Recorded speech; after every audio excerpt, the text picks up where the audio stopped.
They called it the wickedest city on earth, a place where sin was currency and God was a rumor. On the shores of Jamaica, Port Royal glittered like a jewel of gold and vice. Pirates drank from cups of silver, merchants traded souls for profit, and the sea carried whispers of their laughter. But on one silent morning in 1692, that laughter was replaced by screams.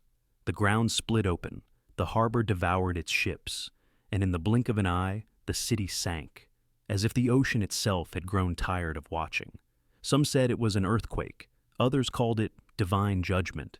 But the truth, buried beneath the waves, is darker still. This is the story of Port Royal, the city that drowned in its own sin. The year was 1655. The English had just seized Jamaica from the Spanish, and on a spit of sand jutting into the Caribbean Sea, they began to build. What started as a military outpost would become something far more dangerous, a city without conscience, a harbor without morality, a place where the only commandment was profit. Port Royal, the name itself would become synonymous with sin. But in those early years, it was merely strategic, a natural harbor, deep and protected, perfect for ships seeking shelter from storms or Spanish galleons. The English knew they needed to defend their new prize, so they made a devil's bargain. They welcomed the pirates. Not just welcomed them, they commissioned them. Privateers, they were called, though the line between privateer and pirate was written in ink that washed away with blood. Men like Christopher Mings and Edward Mansfield received official letters of marque, royal permission to raid Spanish settlements and split the plunder with the crown. It was theft sanctioned by the Queen's seal, murder dressed in the king's colors, and the pirates came. Oh, how they came! They arrived with ships heavy with stolen Spanish gold, with chests of pieces of eight that clinked like chains. They brought silk and silver, emeralds and pearls, all of it baptized in blood and blessed by the crown. Port Royal's warehouses overflowed. Its streets, barely more than sandy paths between hastily built taverns, began to echo with the sound of coins changing hands and promises being broken. The merchants followed the pirates. Where there is gold, there are always those willing to count it, clean it, sell it, and ask no questions about where it came from. English, Dutch, French, Portuguese.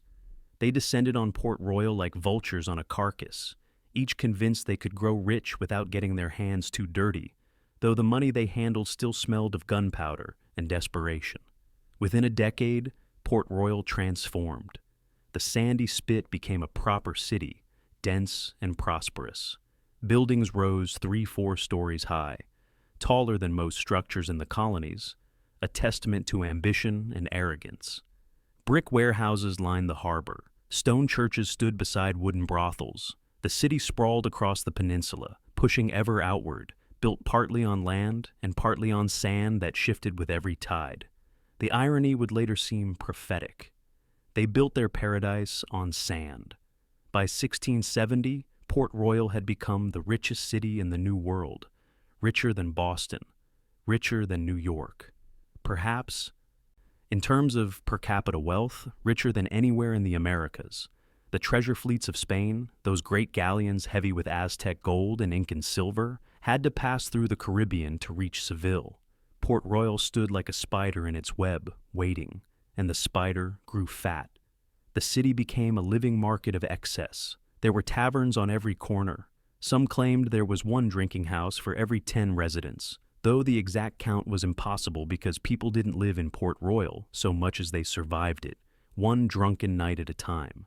The names of these establishments told their own story: the Sign of Bacchus, the Feathers, the Blue Anchor, the Three Mariners, each one louder, more lawless than the last. Inside, the air hung thick with pipe smoke and the stench of spilled rum.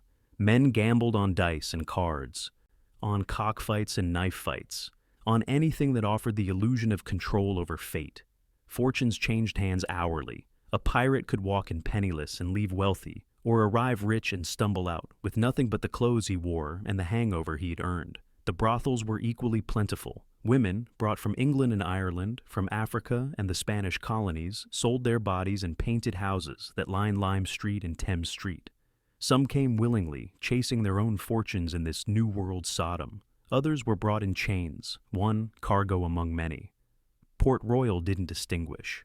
Sin was democratic in its consumption. Morality was an inconvenience, easily discarded. The city operated on a simple creed: take what you can, enjoy what you take, and ask forgiveness never.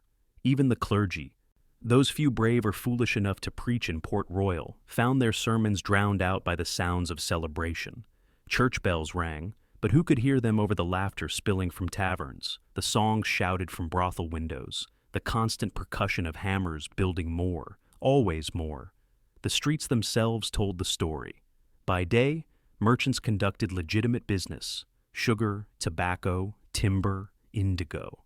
They kept ledgers and wrote contracts, maintaining the fiction of civilization. But as sunset painted the harbor gold, the true face of Port Royal emerged. The night belonged to those who had taken their wealth by force and spent it with equal violence. Duels were common: a perceived insult, a lost hand of cards, a glance at another man's woman. Any excuse would do. Men died in the streets while crowds gathered to watch and place bets on the outcome. The sand drank their blood without judgment, and by morning, the only evidence would be a dark stain that the next tide would wash away. This was the rhythm of Port Royal: make money, spend money, sin, survive, repeat.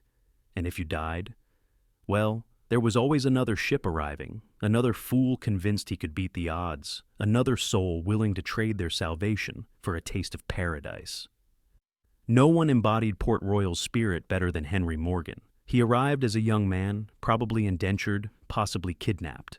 The records are murky, and Morgan preferred it that way. What is certain is that he possessed a quality rare and dangerous: the ability to transform violence into respectability, to make theft look like patriotism. Morgan rose through the ranks of buccaneers, proving himself as ruthless as he was clever. He raided Spanish settlements with a fury that impressed even the most hardened pirates. Portobello, Maracaibo, Panama, the names of cities he plundered read like a list of Spanish nightmares. He tortured priests, burned churches, held entire cities for ransom. The Spanish called him a monster. The English called him a hero.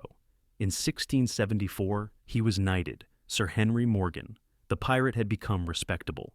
He returned to Port Royal as Lieutenant Governor of Jamaica, the second most powerful man on the island.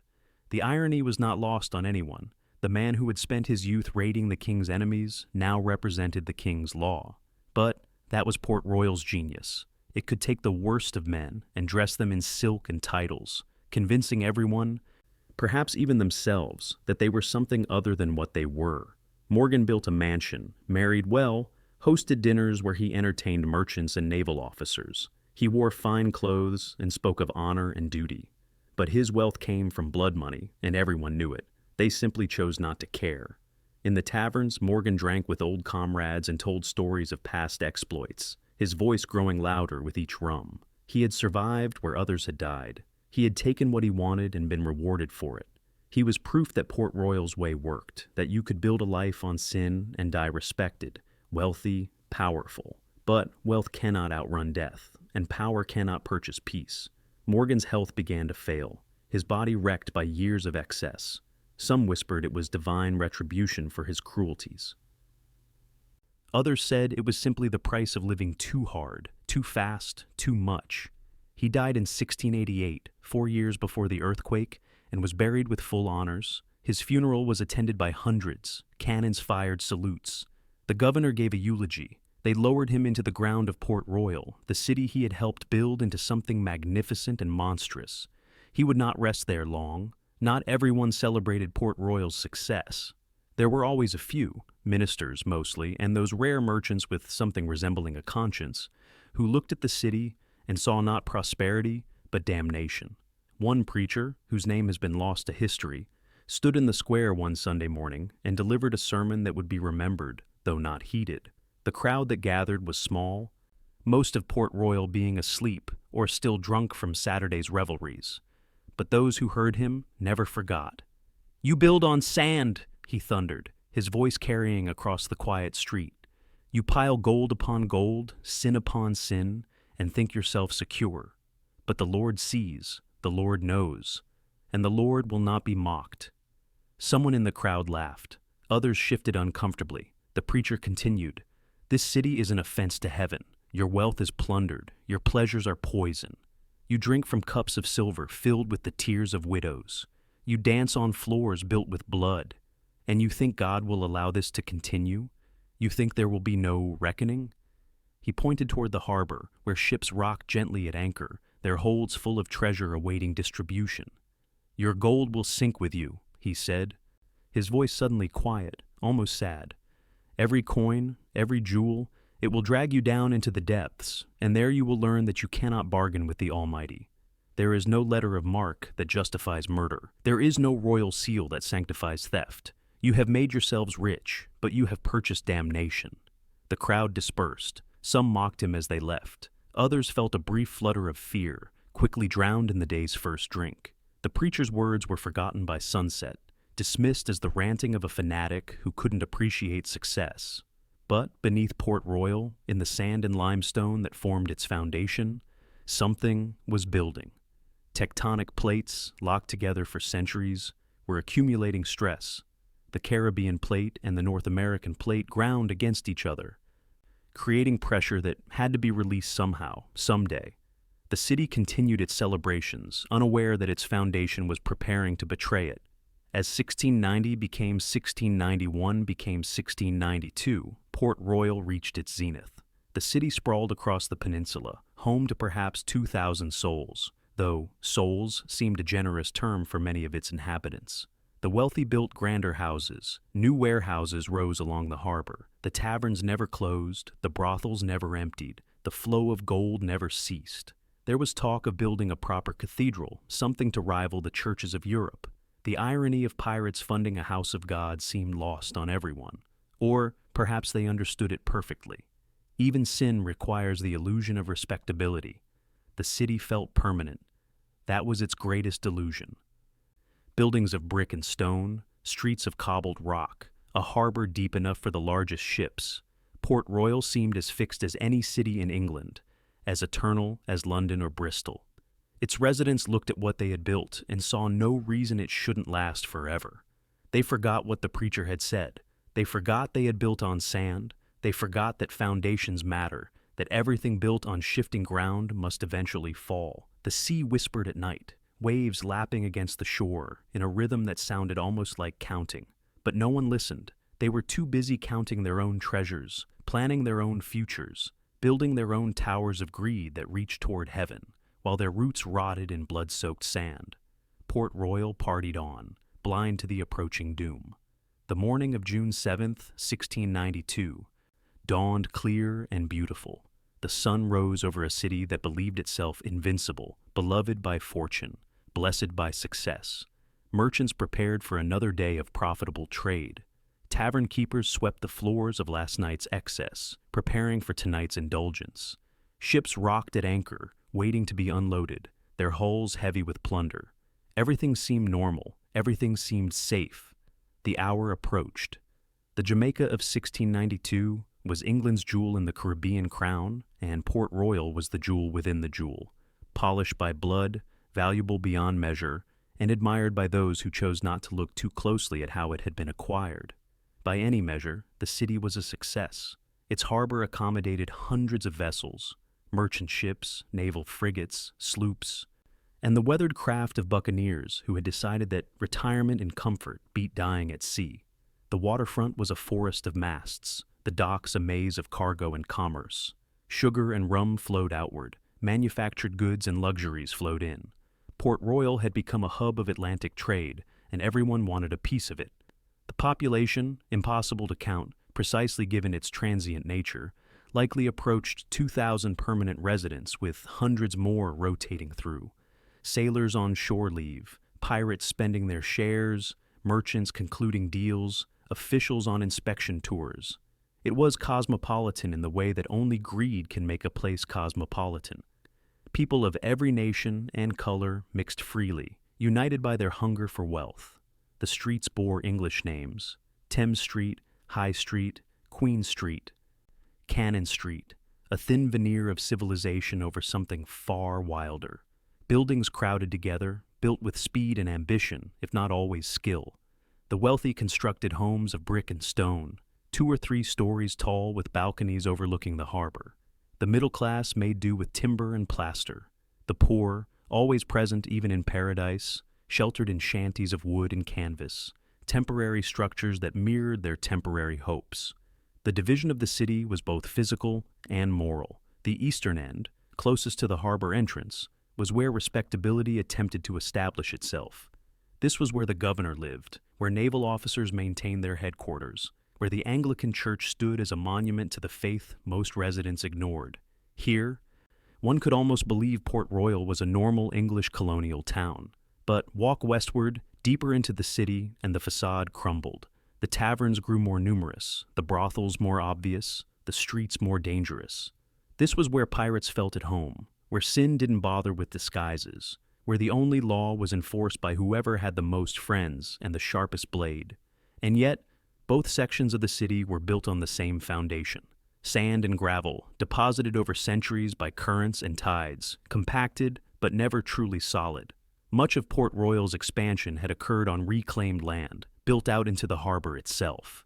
They had literally created ground where none had existed, piling rocks and debris, building wharves and platforms, extending the city into the sea. It was an engineering achievement, certainly. It was also, in retrospect, an act of supreme arrogance. Port Royal's economy ran on what modern scholars might delicately call irregular trade. The Spanish, less diplomatic, called it piracy and theft. The English, with typical pragmatism, called it whatever generated revenue for the crown. The system worked like this. Pirates and privateers would raid Spanish colonies or intercept Spanish ships. They would return to Port Royal with their plunder, gold and silver primarily, but also pearls, emeralds, indigo, cocoa, hides, anything of value. This treasure would be divided among the crew according to traditional pirate custom, with shares allocated by rank and role. Then came Port Royal's real genius. The city had developed a complete ecosystem to process, legitimize, and redistribute this stolen wealth. Fences would buy questionable goods at steep discounts, no questions asked. Merchants would discover surprisingly good deals on Spanish cargo, which they would then export to England as if it had been legally acquired. Ships' chandlers would outfit vessels for their next raids, taking payment in plundered coin. The taverns and brothels, of course, competed enthusiastically for what remained. A successful pirate raid could pump thousands of pieces of eight into Port Royal's economy overnight. The city had mastered the art of extracting this wealth efficiently. A man could arrive with a fortune and be penniless within a week, his money now distributed among dozens of merchants, tavern keepers, prostitutes, and gamblers, all of whom would spend it in turn, keeping the economy humming.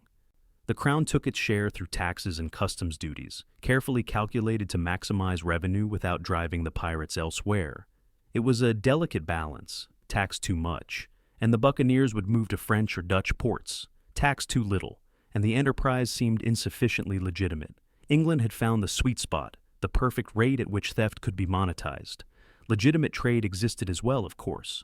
Jamaica produced sugar, tobacco, and indigo.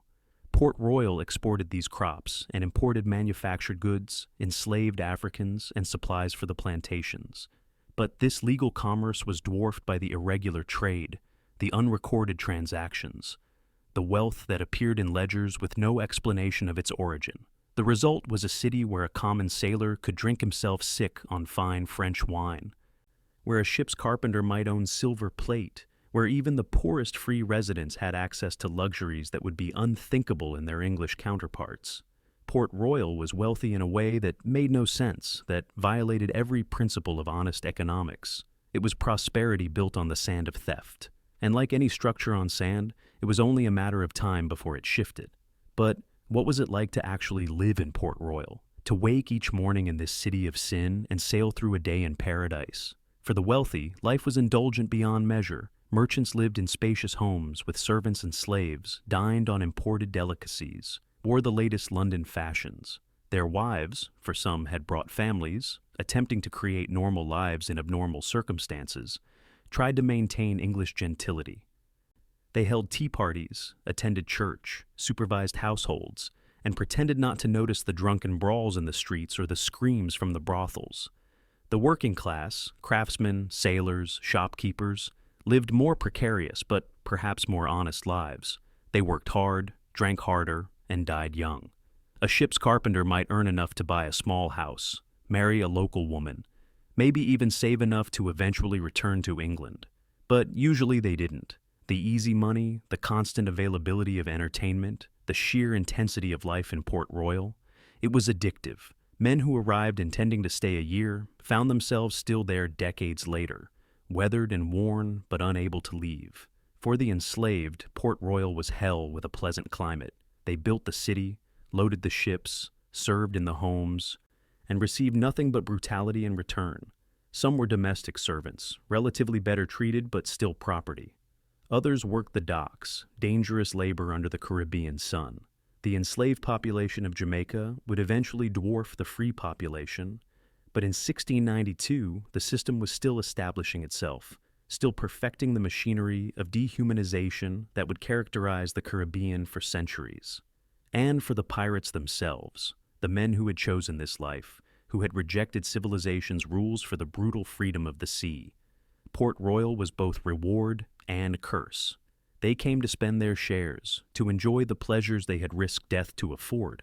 But pleasure in Port Royal was expensive and fleeting. A man might arrive with his pockets full and find them empty within days, spent on rum and women and gambling, on fine clothes worn once and discarded, on temporary friendships and permanent regrets. The streets after dark were anarchic.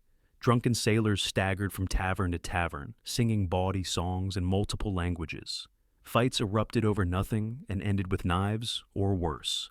Women called from brothel windows, advertising their wares with practiced seduction.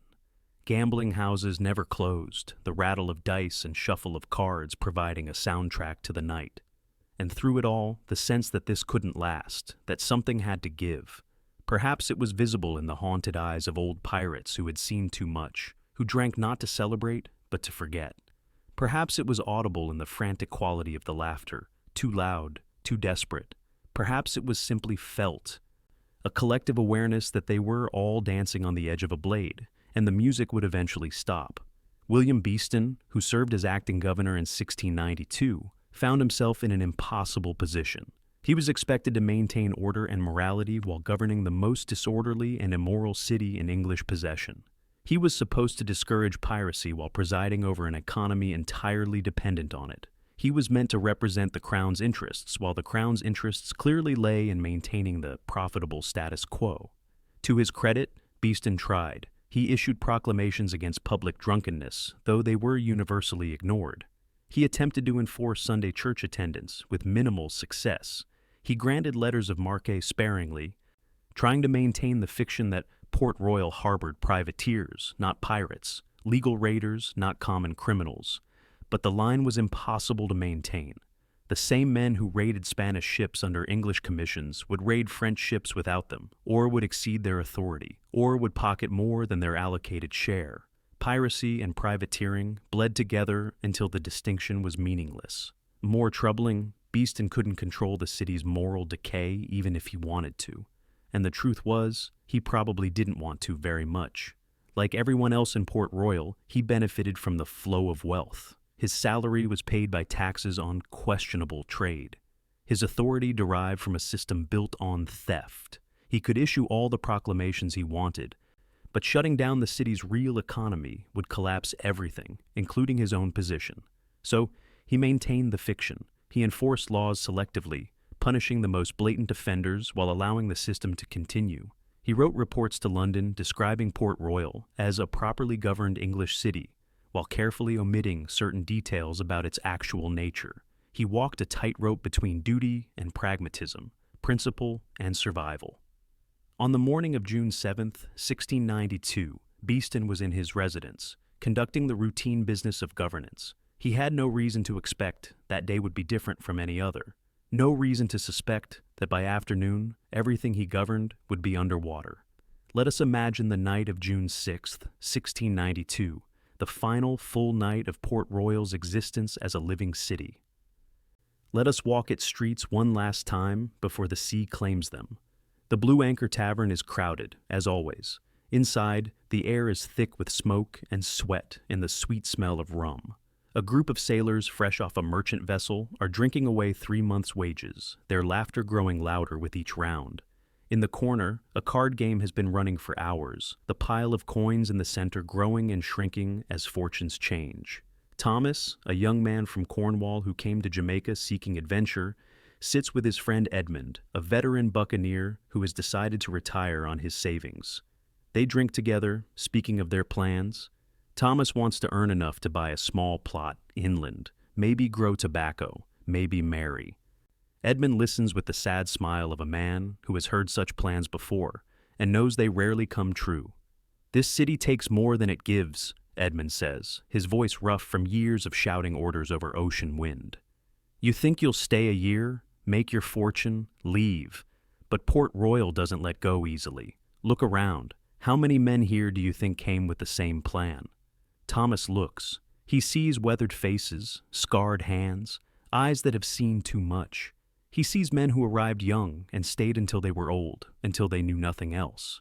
"I'm different," Thomas insists, though his voice carries doubt. Edmund laughs and orders another round. Across the street, at a brothel whose name has been lost to history, women prepare for another night of work. Some paint their faces with practiced skill, transforming exhaustion into a lure. Others simply stare at their reflections, seeing nothing. They have names, Mary perhaps, or Elizabeth, or Sarah, but Port Royal cares little for such details. They are commodities, like the sugar and rum, bought and sold and used up. One woman, younger than the rest, sits by a window and watches the street below. She remembers England, though the memories are fading. A cottage, a family, promises of work in the colonies that turned out to be lies. She wonders if anyone back home thinks of her, if anyone prays for her soul. She doubts it. She has been forgotten, erased, reduced to her function in this city of sin. Tomorrow, she will die. They will all die, or nearly all. But tonight, she simply watches the street and wonders what it would be like to be free. Further down Thames Street, in a substantial brick home, merchant John White counts the day's profits. His ledger shows impressive sums: sugar exported, rum imported, commissions paid, percentages calculated. The math is careful, the handwriting neat. Nothing in the ledger indicates that much of his wealth comes from buying cargo that arrived under suspicious circumstances, from asking no questions about the Spanish markings on silver bars, from being willfully blind to the blood on the money. White considers himself respectable. He attends church, contributes to public works, employs servants fairly. That his fortune is built on theft committed by others seems to him a distinction that matters. He handles legitimate commerce. What happened before the goods reached him is not his concern. He closes the ledger, satisfied with the day's work, and retires to bed. His house is well built, brick walls on a foundation of stone and sand. It seems solid, it seems permanent, it seems like it will stand for generations. It has less than 12 hours. All across Port Royal, the final night unfolds. Pirates drink and fight and fornicate. Merchants sleep in comfortable beds dreaming of profits. The enslaved rest uneasily, knowing tomorrow brings more labor. Children sleep in their mother's arms. Babies cry and are soothed. Dogs bark at nothing. Ships creak at anchor, rocking gently with the tide. The city breathes, unaware that it is taking its last breaths. The stars shine above, indifferent and eternal. The sea laps at the shore, patient and hungry. And deep below, in the bedrock beneath the sand, the pressure builds toward release. Morning will come, as it always does. But this morning will be different. This morning will be the last. June 7th, 1692. The sun rose at approximately 5:30 a.m., painting the harbor gold and pink, beautiful and serene. Port Royal stirred slowly, nursing its collective hangover, preparing for another day of profitable sin. The morning was hot, but not oppressively so. A light breeze came off the water, carrying the smell of salt and tar and rotting seaweed. The sky was clear, the sea calm. Ships sat motionless at anchor, their reflections perfect in the still water. It was the kind of morning that made men glad to be alive, that justified all the risks taken to reach this Caribbean paradise. Merchants opened their shops, bakers lit their ovens, fishermen checked their nets. The city woke and prepared for business as usual.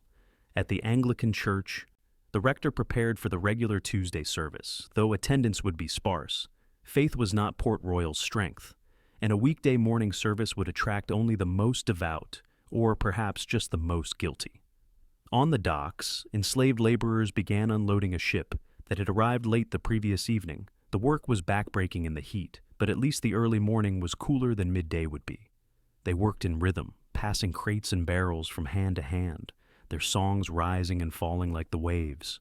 Thomas, the young man from Cornwall, woke with a pounding headache and a much lighter purse than he had had the previous evening. He stumbled from the boarding house where he rented a room and made his way toward the harbor, hoping to find work and restore his depleted funds. He passed Edmund in the street.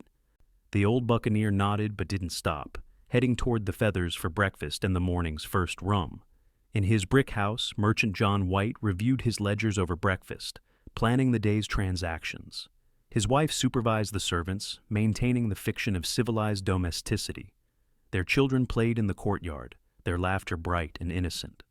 Throughout the city, 2,000 souls went about their morning routines, each absorbed in their own concerns, their own plans, their own small dramas. None of them knew they had less than 7 hours to live. Most would be dead in minutes. The clock, metaphorically speaking, as precise timekeeping was not Port Royal's strength, ticked toward 11:43 a.m. The first sign was subtle, so subtle that many didn't notice it at all. A trembling, barely perceptible, as if the earth had shivered. Cups rattled slightly on tables. A few people paused, looked around, wondered if they'd imagined it. Port Royal sat on an active fault line, and small earthquakes were not uncommon. This seemed like nothing more than that. A brief shake, quickly forgotten. People returned to their business. The earth settled. All seemed well. Then it struck again. Stronger this time, unmistakable. Buildings swayed, people grabbed for stability. The tremor lasted perhaps 5 seconds, long enough for fear to register, and then it stopped. In the moment of stillness that followed, Port Royal held its breath. People stood frozen, waiting to see if more would come, hoping it was over. It wasn't over, it had barely begun. The main shock hit like the fist of an angry god. The ground lurched violently, throwing people off their feet. Buildings began to shake, timbers groaning, bricks separating from mortar. The sound was immense, a deep grinding roar from beneath the earth, punctuated by the screams of the city above it. And then the ground began to liquefy. This was the mechanism of Port Royal's destruction, and it was more terrifying than any simple earthquake. The city was built on sand and gravel, loosely packed sediment that had been deposited over centuries. When the seismic waves struck, they caused a phenomenon called liquefaction. The solid ground literally turned to liquid, unable to support anything built upon it. Buildings didn't just collapse, they sank. They tilted and slid and were swallowed, sinking into sand that had become quicksand, into earth that had become a sea. Structures that had seemed permanent, that had stood for decades, simply descended into the ground as if the earth had opened its mouth to devour them.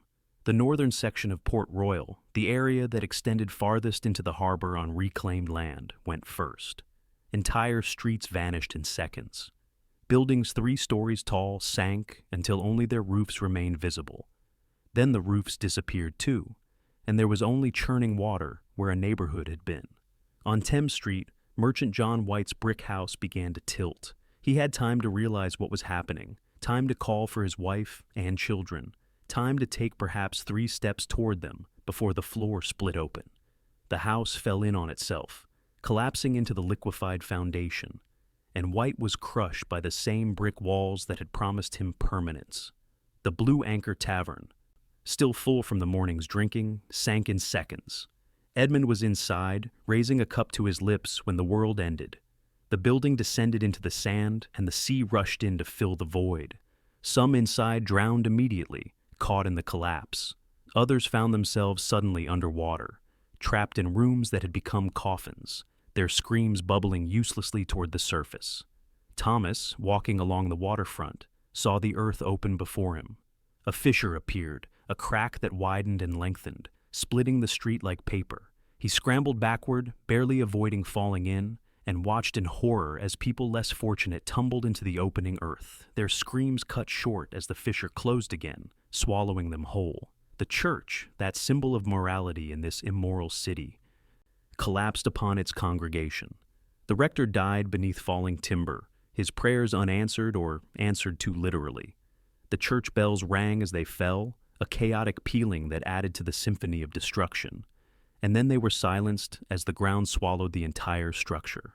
Ships in the harbor, suddenly freed from their anchors as the seabed shifted, were thrown against each other. Masts snapped, hulls cracked, some capsized immediately, spilling their crews into water that was churning with debris and drowning people. Others simply foundered, sinking in place as the earthquake damaged their hulls below the waterline.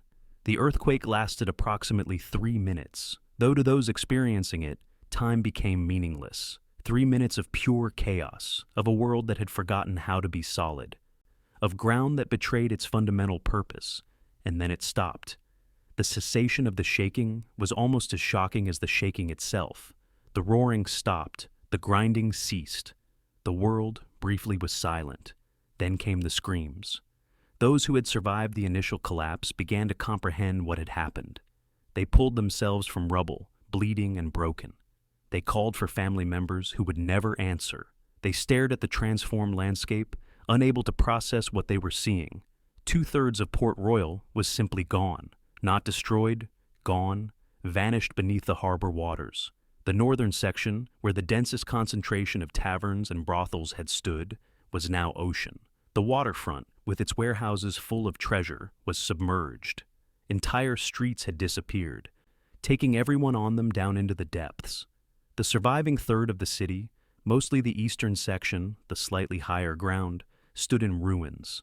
Buildings that hadn't sunk were damaged beyond repair, their walls cracked, their roofs collapsed. The streets were impassable, choked with rubble and fissures that opened onto darkness. Thomas stood amid the destruction, covered in dust and blood, unable to comprehend the transformation. Minutes ago, this had been a city.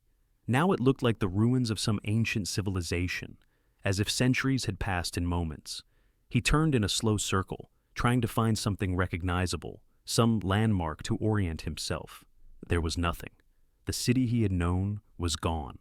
Around him, survivors emerged from the wreckage.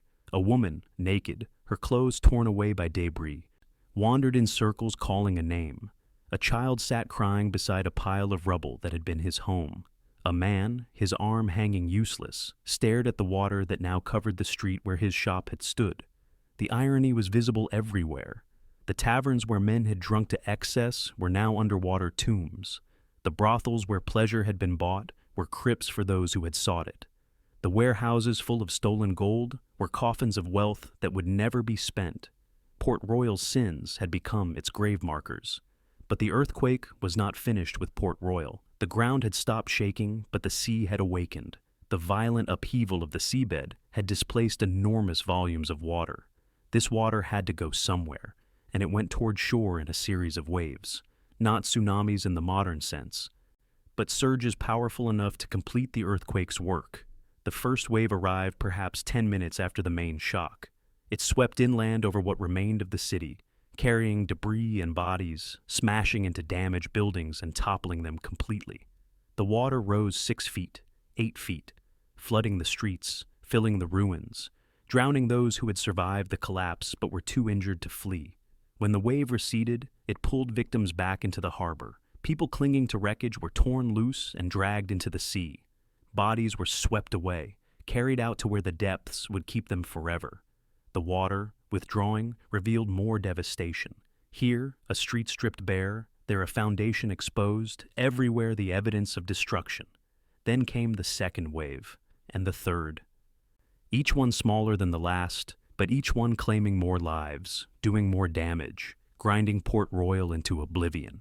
Between the waves, survivors tried to escape.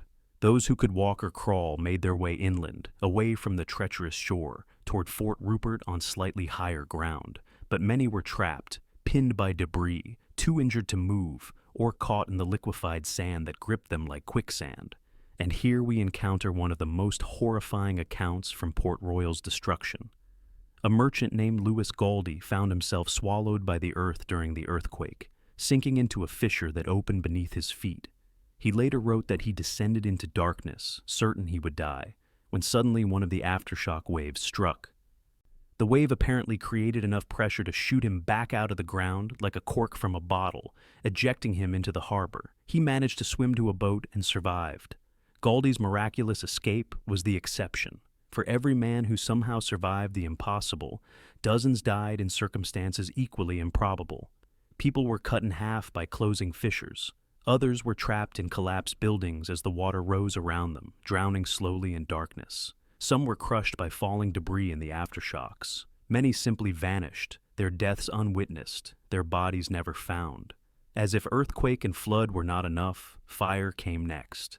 The initial tremors had overturned lamps, scattered coals from cooking fires, broken open barrels of rum. Flames began to spread through the ruins, feeding on the wooden wreckage, fueled by alcohol that had once been Port Royal's lifeblood.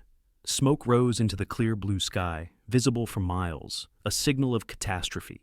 The fires were worst in the surviving eastern section, where damaged buildings became kindling. People who had escaped the earthquake and the waves now fled the flames, choosing between burning and drowning, between smoke and falling timbers. The heat was intense, adding to the Caribbean sun, turning the ruins into an oven. There was no way to fight the fires effectively. The city's water supply was disrupted, its organizational structure destroyed. The few who tried to battle the flames found themselves overwhelmed, forced to retreat and watch as buildings they might have saved were consumed. Throughout the afternoon, Port Royal burned. The fires consumed what the earthquake had spared, leaving nothing but blackened ruins and ash. By sunset, the flames had largely exhausted their fuel, leaving the wreckage smoking and hot, dangerous to approach. The city that had glittered like a jewel now looked like hell itself. As the chaos slowly subsided, as the fires burned themselves out and the waters calmed, the full horror of Port Royal's destruction became visible. The harbor was choked with debris. Timber from destroyed buildings floated alongside broken furniture, shattered casks, torn sails. Personal effects bobbed in the water. A child's toy, a woman's shoe, a Bible with pages that fluttered wetly, and bodies. So many bodies. They floated face down, arms spread, drifting with the current. They lay tangled in wreckage, caught on submerged ruins. They washed ashore in the waves, deposited on beaches that had once been streets. The dead outnumbered the living, and in the tropical heat, they would soon begin to decompose, creating a new nightmare of disease and stench. Some of the dead could be identified. Family members, friends, recognizable despite the trauma of their deaths. Others were too damaged or had been strangers to begin with. Many would never be found at all, entombed in the ruins beneath the water, sealed in buildings that had become their tombs. The ships in the harbor were nearly all damaged or destroyed. Some had sunk at their moorings, others had been driven ashore, smashed into ruins or other vessels. The HMS Swan, a Royal Navy frigate, managed to stay afloat but was badly damaged. It would be one of the few vessels capable of seeking help. As night fell on June 7, 1692, the survivors of Port Royal huddled in Fort Rupert and other areas of high ground, numb with shock and grief. They had no food, no shelter, no medical supplies. Many were injured, all were traumatized.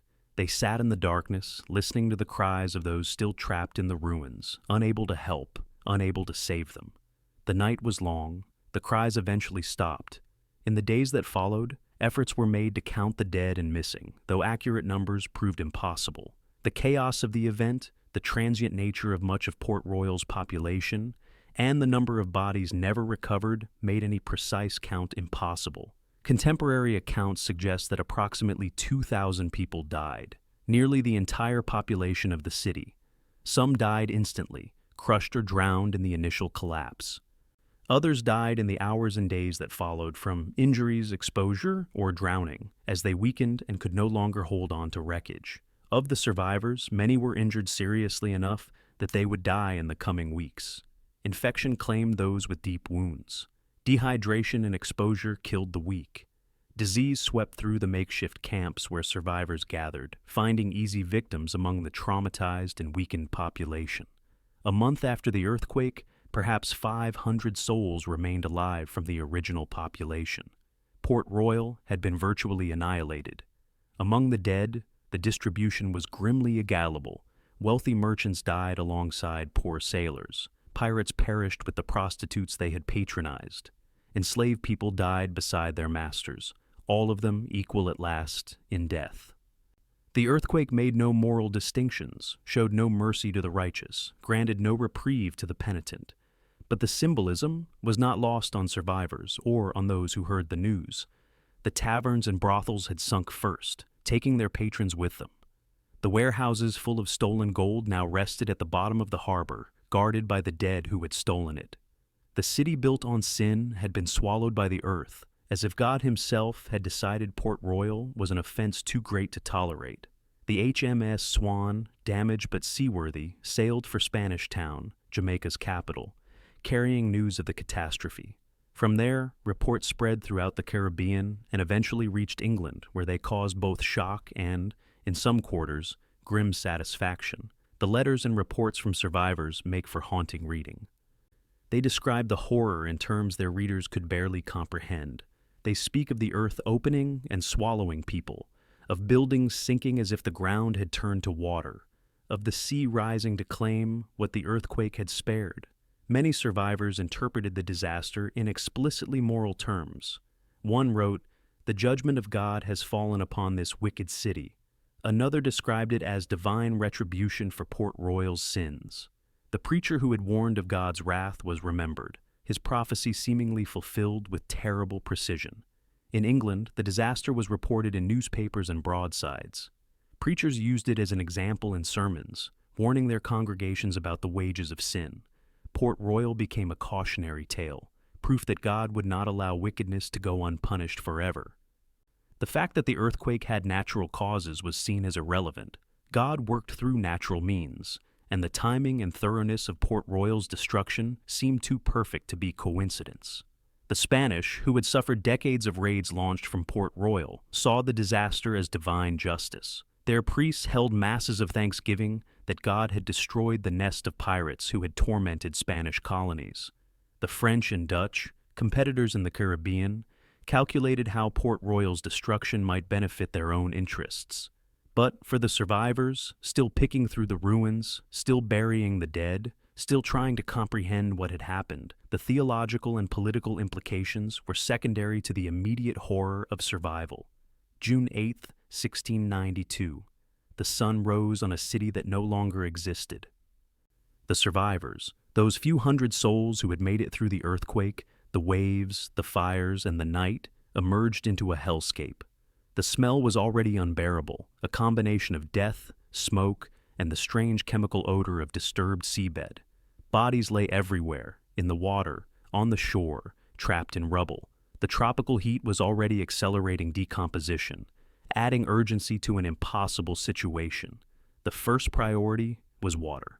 The city's wells were destroyed or contaminated by seawater. People were desperately thirsty, weakened by shock and injury, and the Caribbean sun showed no mercy. Some drank from puddles, risking illness. Others tried to gather rainwater, though the sky remained clear. A few boats made trips to Spanish Town, returning with casks of fresh water, but it was never enough. Food was equally scarce. Port Royal's stores were underwater or burned. What little could be salvaged was distributed among survivors who were too traumatized to be hungry, but needed to eat to survive.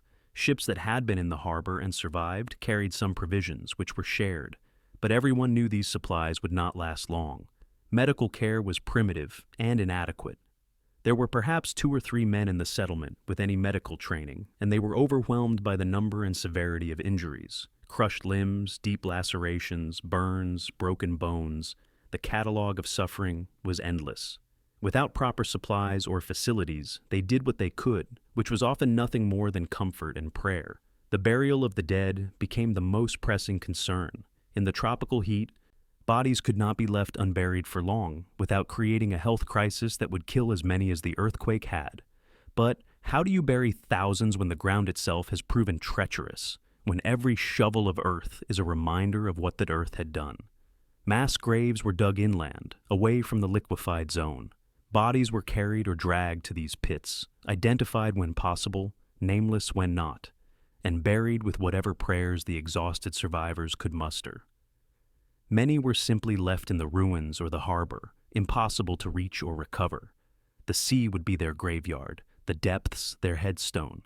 But perhaps the deepest damage was psychological. Every survivor had experienced something that shattered their understanding of reality. They had stood on ground that became water, had watched buildings sink like ships, had seen friends and family swallowed by the earth. They had heard the screams of the dying and been unable to help. They had survived through luck or providence or some combination of both, and they could not understand why they lived when others had died. Many survivors exhibited what we would now recognize as severe trauma. They startled at every slight tremor, and there were many tremors. Aftershocks continued for days, weeks, months.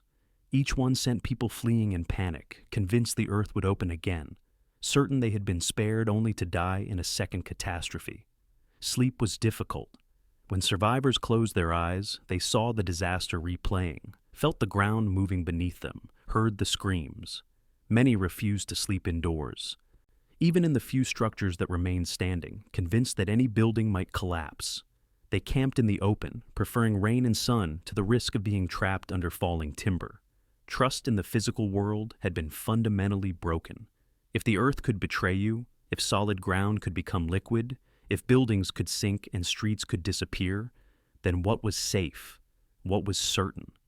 The survivors moved through a world that seemed fragile and treacherous, where every step might be their last. The spiritual wound was equally deep. For many survivors, Port Royal's destruction confirmed what the preachers had said. This was divine judgment, and they had survived only by God's mercy. They became intensely religious, attending services, praying constantly, renouncing their former lives. If God had destroyed Port Royal for its sins, then the only safety lay in righteousness.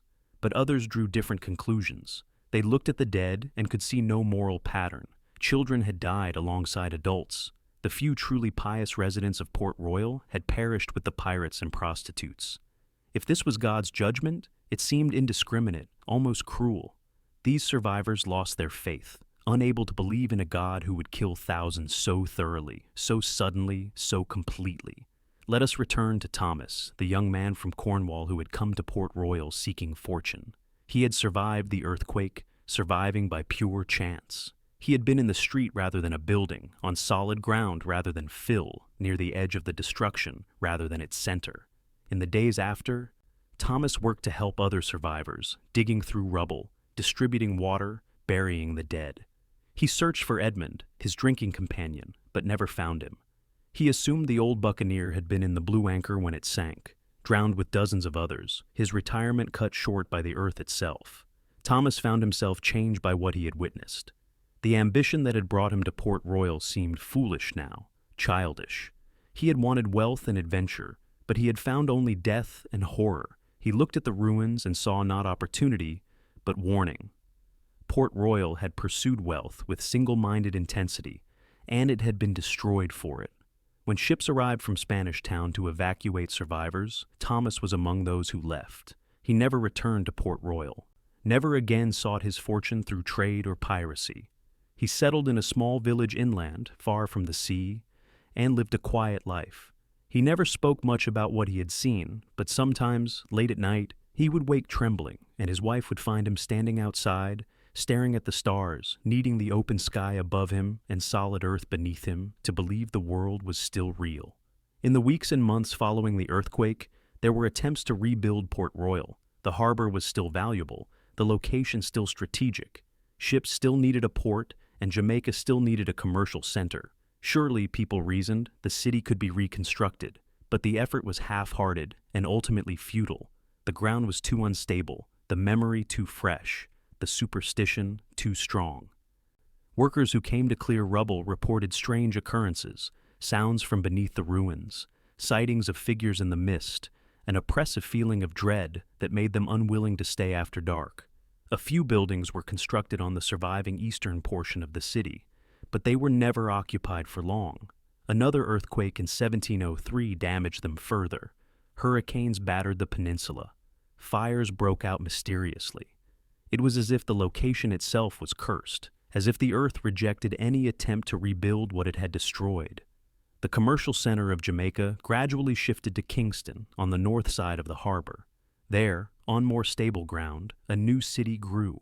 It would become prosperous in its own right, but it would never quite replace Port Royal in the Caribbean imagination. Kingston was a city of commerce.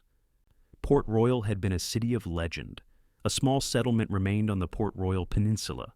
A few dozen buildings, a population that never exceeded a few hundred.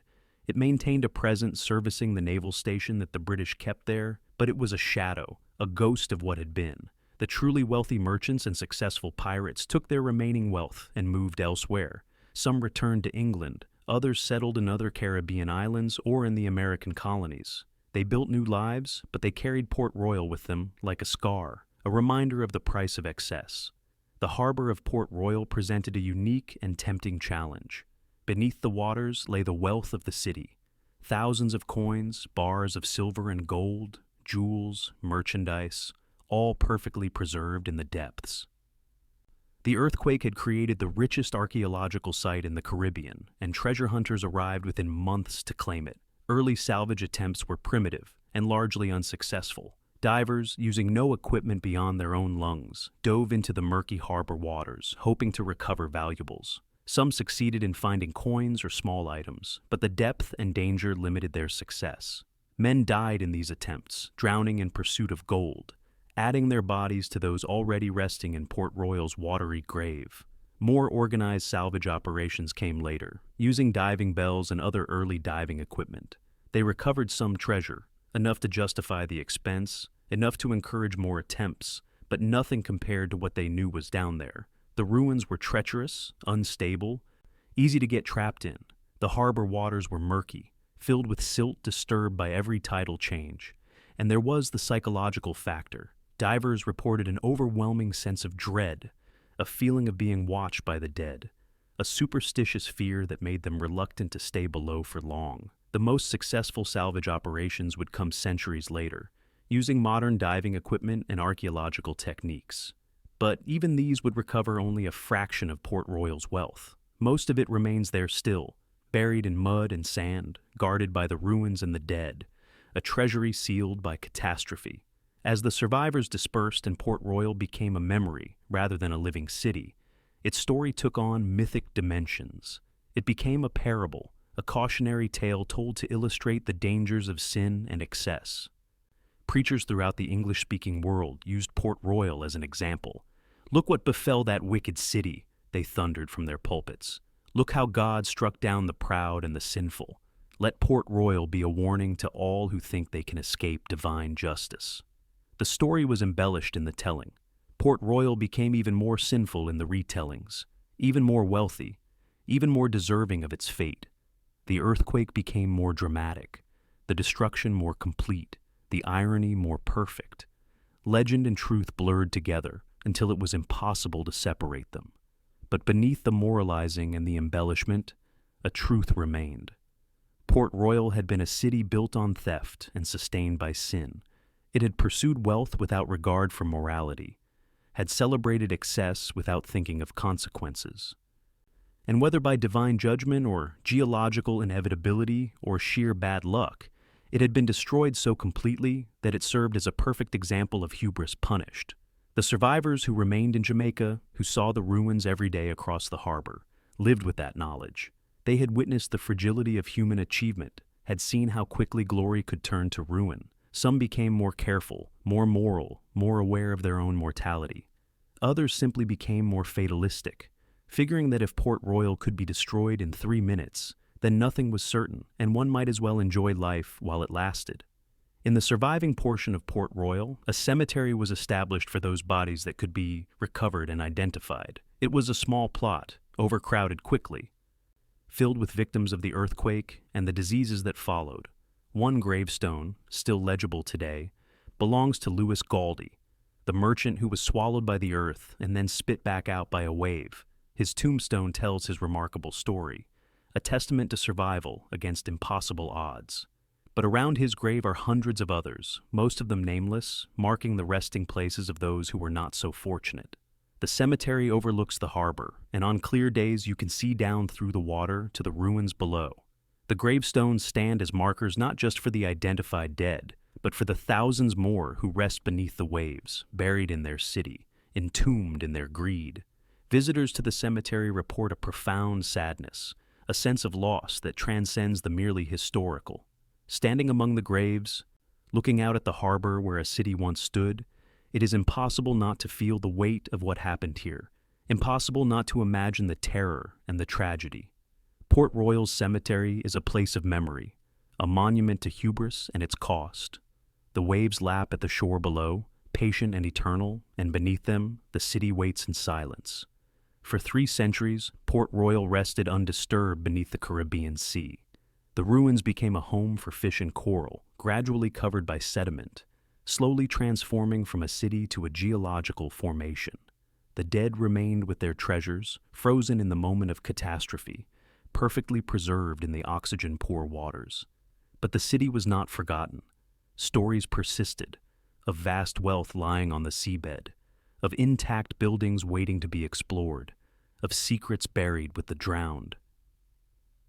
Treasure hunters and historians alike dreamed of Port Royal, of what might be discovered if one could reach it, if one could bring back what the sea had taken. The development of scuba diving in the mid-20th century finally made systematic exploration possible. In the 1950s and 1960s, the first serious archaeological investigations of Port Royal began, led by researchers who saw not treasure but historical information, a unique snapshot of 17th century life preserved by sudden catastrophe. What they found was remarkable. Port Royal had not simply been destroyed, it had been sealed like a time capsule, like Pompeii beneath Vesuvius. The earthquake had happened so suddenly that life was frozen in mid-action. Meals were still on tables, accounts still open on desks, shops still stocked with goods. The city had been stopped, not gradually abandoned, but instantly preserved.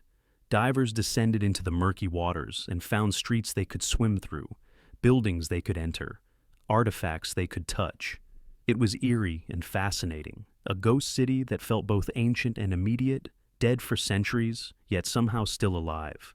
The artifacts recovered from Port Royal tell the story of the city more vividly than any written account. They are mundane and extraordinary, ordinary and shocking, providing a window into daily life in this extraordinary place.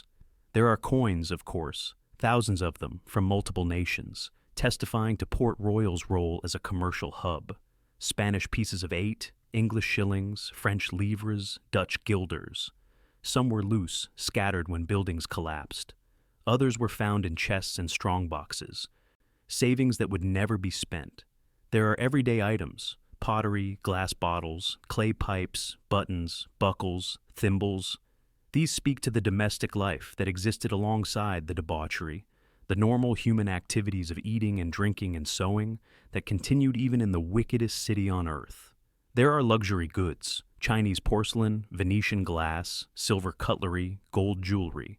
These testify to Port Royal's wealth, to the amount of money flowing through the city, to the lifestyle its residents enjoyed before the ground swallowed them. There are weapons, swords and pistols, muskets and cannons, knives and boarding axes. These speak to Port Royal's violent nature, to the constant threat of conflict, to the warrior culture of the buccaneers who called it home. And there are the poignant reminders of the human cost. A child's toy found in a collapsed house, a woman's comb with strands of hair still attached, a pocket watch stopped at 11:43, marking the moment when time ended for Port Royal. One of the most haunting discoveries was a pocket watch recovered from the ruins. It had stopped at the exact moment of the earthquake, its mechanism frozen by the sudden impact. For archaeologists, it provided precise timing for the disaster. For everyone else, it was a reminder that behind every artifact was a person, someone who had owned that watch, worn it, wound it, checked the time on the June morning, never knowing they had only minutes left to live. But the most disturbing discoveries were human. Throughout the ruins, divers found skeletons, the remains of those who had died in the disaster and whose bodies had been preserved by the harbor waters. Some were found in buildings, trapped where they had sought shelter or been crushed by collapsing walls. Others were found in the streets caught in mid-flight, frozen in the act of trying to escape. Still others were found in strange positions, half buried in sand, suggesting they had been sucked into the liquefied ground and died there, unable to free themselves. Many of the skeletons still wore clothing, the fabric preserved by the anoxic conditions of the harbor bottom. Some still had possessions, coins in purses, rings on fingers, crucifixes around necks. One skeleton was found still clutching a chest of silver coins, as if even in death he could not let go of his wealth. The archaeologists who studied these remains could read the stories written in bone. Here was a man who had been crushed by falling timber. His ribs were broken, his skull fractured. There was a woman who had apparently drowned. Her skeleton was intact, found in a position suggesting she had been swimming, trying to reach the surface before her strength failed. Here was a child, dead at perhaps 8 years old, found in what had been a shop, possibly separated from parents in the chaos, dying alone and terrified. Each skeleton represented a tragedy, a life cut short, a story ended abruptly. The archaeologists treated them with respect, documenting their positions, recovering them carefully, trying to learn what they could about how these people had lived and died. But it was impossible not to be moved by the discoveries. Impossible not to feel the weight of all that suffering and loss. The skeletons were, eventually, reburied, laid to rest properly after 3 centuries in their watery grave. But the memory of them remains, a reminder that Port Royal's destruction was not an abstract historical event, but a human catastrophe, measured not in buildings lost, but in lives ended. There is a profound irony in Port Royal's fate. The city was destroyed because of its sins, or at least, that's how it was interpreted by contemporaries and by history. It was meant to disappear, to be erased, to serve as a warning that would fade with time. But instead, the manner of its destruction preserved it. Had Port Royal simply declined, its buildings would have been dismantled, its artifacts scattered, its story lost to time like so many other colonial cities. Had it burned completely, nothing would remain but ash. Had it been abandoned gradually, it would have been picked clean by scavengers and time. Instead, the earthquake and flood created perfect conditions for preservation. The sudden burial in sediment, the oxygen-poor waters of the harbor, the depth that protected it from storms and salvage. All of these factors combined to keep Port Royal intact. The city that was supposed to be a cautionary tale became instead an invaluable historical resource, a perfectly preserved snapshot of 17th century colonial life. Archaeologists have learned more about daily life in the colonial Caribbean from Port Royal than from any other site. The city has yielded information about trade patterns, diet, disease, architecture, technology, and social organization. It has provided insights into the lives of pirates, merchants, enslaved people, and ordinary residents. It has become one of the most important underwater archaeological sites in the Western Hemisphere. So, Port Royal achieved a kind of immortality, though not the kind its residents would have wanted. They sought glory through wealth and conquest. They got it through destruction and death. Their city lives on, but as a museum, a tomb, a warning written in water and ruins. Stories persist about Port Royal, legends that have grown over the centuries, mixing history with mythology until the two become indistinguishable. Fishermen working the harbor report seeing lights beneath the water on calm nights, as if the city were still inhabited, still lit by lanterns and torches. They speak of hearing bells ringing from the depths.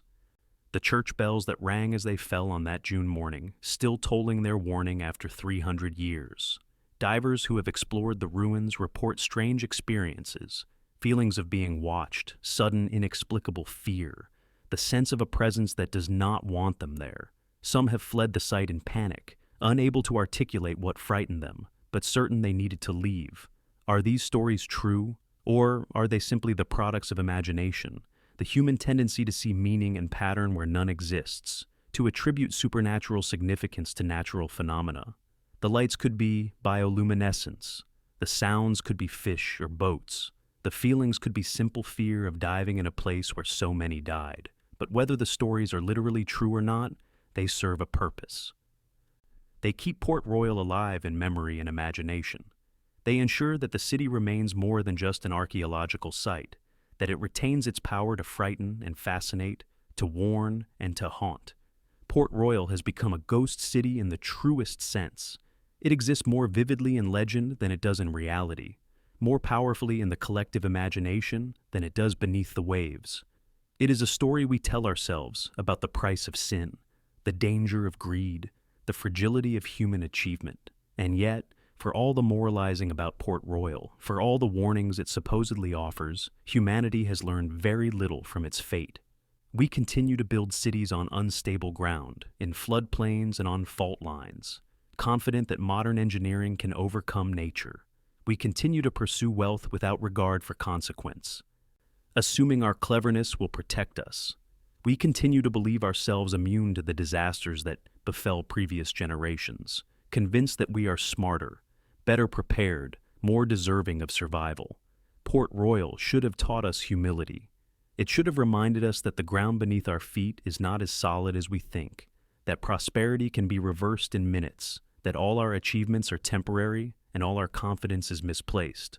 But we build Las Vegas in the desert, Miami on sinking land, Tokyo on fault lines. We construct cities that consume more than they produce, that rely on the exploitation of others, that celebrate excess and call it virtue. We are, in many ways, still building Port Royal, still convinced that the next earthquake or flood or fire will happen somewhere else, to someone else, for reasons that don't apply to us.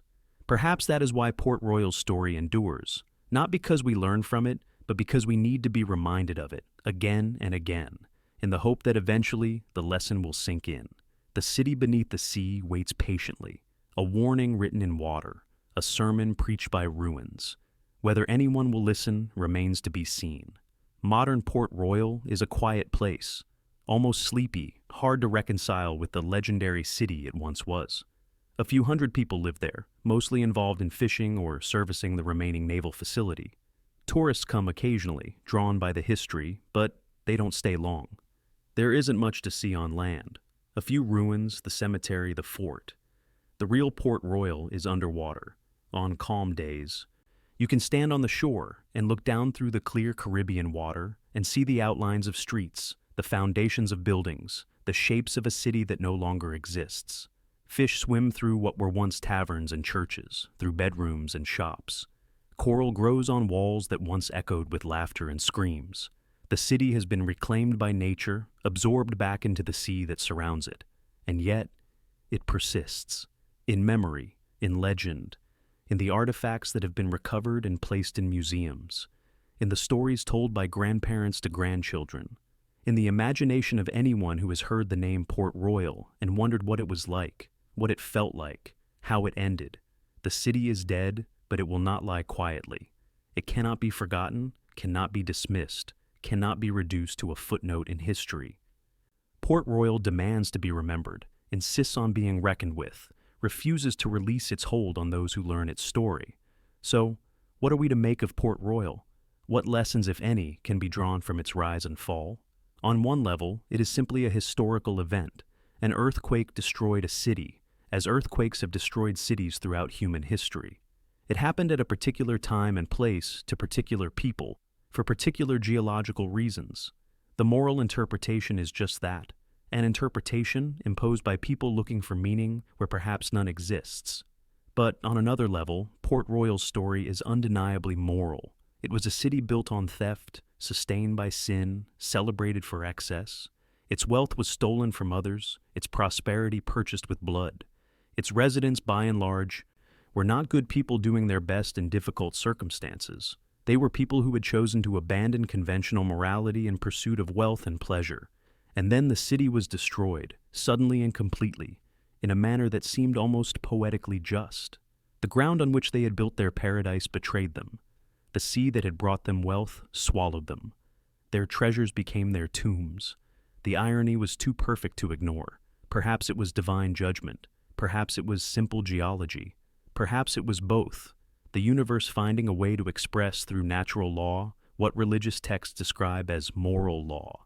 We may never know for certain. What we do know is that Port Royal serves as a reminder that nothing built on blood can last, that wealth without ethics is temporary, that you cannot escape the consequences of your choices simply because you're successful in the moment, that the ground beneath our feet, literal and metaphorical, is less stable than we believe. Port Royal's residents thought they were invincible. They believed their wealth proved they were blessed, that their success justified their methods, that they could continue indefinitely building their paradise on a foundation of sin. They were wrong, and we, looking back across 3 centuries, can see their mistake clearly. We can judge them, can shake our heads at their arrogance, can feel satisfied that they got what they deserved. But are we so different? Do we not also build on unstable foundations? Do we not also celebrate wealth without questioning how it was obtained? Do we not also assume that catastrophe happens to other people, other places, other times? Port Royal is more than a cautionary tale about a specific city. It is a mirror reflecting back our own excesses, our own assumptions, our own refusal to learn from history. The city beneath the sea asks us uncomfortable questions about how we live, what we value, what we're building, and how long we think it will last. If the ghosts of Port Royal could speak, what would they say? What wisdom would they offer from beneath the waves? Perhaps the pirates would tell us that the treasure they died for was worthless in the end, that all the gold they stole couldn't buy them one more breath when the earth opened beneath their feet. That violence and theft may bring temporary pleasure, but lasting regret. Perhaps the merchants would speak of their ledgers, their careful accounting, their attempts to legitimize stolen wealth through proper business practices. They might admit that you cannot clean blood money by passing it through enough hands, that complicity is still guilt, that looking away from evil does not absolve you of responsibility. Perhaps the enslaved would speak of injustice compounded by catastrophe, of how they suffered in life and in death, how the system that exploited them destroyed them along with their oppressors. They might point out that Port Royal's sin was not just greed, but cruelty, not just theft, but slavery, not just vice, but systematic dehumanization. Perhaps the women of the brothels would speak of desperation and survival, of choices that weren't really choices, of selling themselves to live in a city that would kill them anyway. They might ask who really sinned, those who sold their bodies or those who created a system where that was their only option. Perhaps the children would speak of innocence betrayed, of being brought to or born in a place their parents thought was paradise, only to die before understanding why they deserved such fate. They might ask the hardest question of all: what kind of justice punishes the guilty and innocent alike? And perhaps, above all these voices, we would hear the collective whisper of the city itself, the ghost of Port Royal as an entity, speaking its final truth. We thought we were different. We thought we were special. We thought the rules that applied to others didn't apply to us. We were wrong, and now we are memory, warning, ghost. Learn from us, or join us. The choice is yours. 333 years have passed since June 7th, 1692. Port Royal has been underwater longer than it existed as a living city.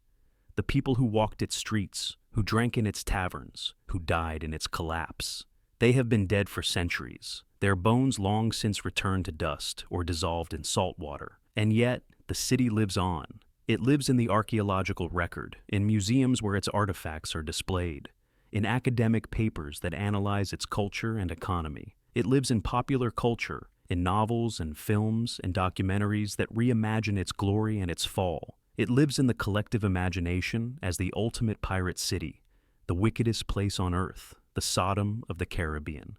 Port Royal has achieved a kind of immortality through infamy. It is remembered not in spite of its sins, but because of them, not despite its destruction, but because of how perfectly that destruction seemed to fit its crimes.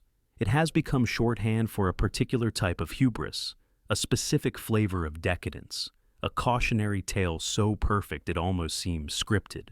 And perhaps that is the final irony. Port Royal's residents sought glory through conquest and wealth. They wanted to be remembered as successful, as powerful, as winners in the great game of colonial competition. They got their wish, but not in the way they intended. They are remembered. Port Royal will never be forgotten. But it is remembered as a warning, as an example of what not to do, as proof that you cannot build lasting success on a foundation of blood and sin. Their fame is infamy, their glory is horror. Their legacy is buried beneath the sea.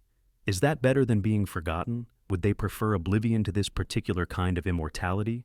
We cannot ask them, but we can imagine they would have preferred to be forgotten, to have faded from memory like so many other colonial cities, rather than to live forever as a cautionary tale. But history does not grant such mercies. Port Port Royal is remembered, will be remembered, must be remembered, because we need its warning, because we are always in danger of becoming Port Royal, of building our own paradise on sand, of assuming our success justifies our methods. The city beneath the sea serves its purpose still, 3 centuries after its fall. It preaches a sermon without words, teaches a lesson without teachers, warns us without speaking. All we have to do is listen. As we approach the end of our journey through Port Royal's history, one question remains. The question that has echoed through 3 centuries. The question that every person who learns this story must eventually confront. Could it happen again? Not literally, of course. There will never be another Port Royal in the specific sense, another pirate city built on a Caribbean peninsula, destroyed by an earthquake at the height of its power. History does not repeat itself that precisely, but metaphorically, spiritually, morally, yes. It happens all the time. Cities are built on exploitation and call it progress. Wealth is accumulated through means we'd rather not examine too closely and called success. We celebrate excess and call it abundance, justify cruelty and call it necessity, ignore warning signs and call it optimism. We are all, in some sense, living in Port Royal. We are all building on unstable foundations, trusting that the ground will hold, assuming that catastrophe is someone else's problem. We look at past disasters and think, that couldn't happen to us. We're smarter, we're better prepared, we're different. Port Royal's residents thought the same thing.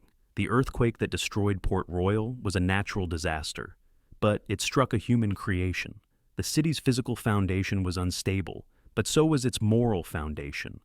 Both failed on the same day, at the same moment, and perhaps that timing was not entirely coincidental. We build our cities on fault lines, in flood zones, on sinking land, and we assure ourselves that engineering will save us. We build our economies on exploitation, inequality, and unsustainable extraction, and we assure ourselves that innovation will save us. We build our societies on divisions, injustices, and accumulated resentments, and we assure ourselves that nothing will ever break, until it does. Port Royal is not ancient history. It is current events, unfolding in slow motion, visible if we choose to see it. The city beneath the sea is not just a ruin, but a mirror, and what we see reflected in it is ourselves. Let us end where we began, in Port Royal's harbor, looking down through clear Caribbean water at the ruins of a city that drowned in its own sin. The streets are still there, visible beneath the waves. The buildings are still standing, though now they house fish instead of pirates. The treasure is still scattered across the seabed, worthless now, unable to buy anything, unable to save anyone, and the silence is profound. Port Royal, once the loudest city in the Caribbean, once a place where music and laughter and screams filled the air day and night, is now as quiet as a tomb, because it is a tomb. 2,000 people are buried here, in houses that became coffins, in streets that became graves, in a harbor that became a cemetery. They rest in their city, surrounded by their wealth, preserved in the moment of their destruction. And they wait, patient as only the dead can be, for the next generation to learn their lesson or to ignore it, to heed their warning or to join them. The sea laps at the shore, eternal and patient. The sun sets over Jamaica, painting the harbor gold and red, beautiful and terrible. And beneath the waves, Port Royal sleeps its endless sleep, dreaming perhaps of the morning when the earth opened its mouth and swallowed a city whole. History does not forget. The sea does not forgive.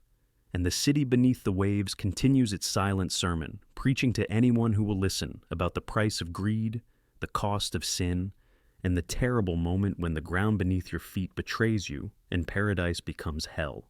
They called it the wickedest city on earth, and perhaps it was. But it was also a human city, full of people who laughed and loved and hoped and dreamed, who wanted what people always want: safety, comfort, prosperity, joy. They chose terrible means to achieve those ends, and they paid a terrible price.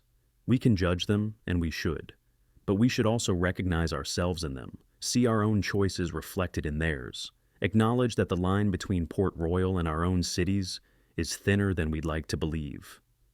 The earthquake happened on June 7th, 1692, at 11:43 in the morning, but in a very real sense, it is still happening, still unfolding, still teaching its lesson to anyone willing to learn. Port Royal fell 3 centuries ago, but it falls anew every time we ignore its warning, every time we build on sand, every time we convince ourselves that this time will be different. The city that sank in sin waits beneath the sea, and it waits for us, to remember, to learn, to change, or to join it in the depths. This is the story of Port Royal. This is the warning it offers. This is the question it asks. What will you build your city on? And when the ground begins to shake, when the foundations start to fail, when the waves rise and the earth opens beneath your feet, will you be ready? Or will you sink, like Port Royal, into history's dark waters, becoming another cautionary tale for future generations to study and ignore? The choice, as it has always been, is yours. The ruins remain beneath the Caribbean Sea, perfectly preserved, eternally silent. Divers still explore them, archaeologists still study them, treasure hunters still dream of them. But the city itself is gone, taken by the earth it was built upon, claimed by the sea it once commanded. Port Royal's story is finished, but its echo continues. In every city built on exploitation, in every fortune made through theft, in every moment when we choose greed over ethics, Port Royal whispers its warning from beneath the waves.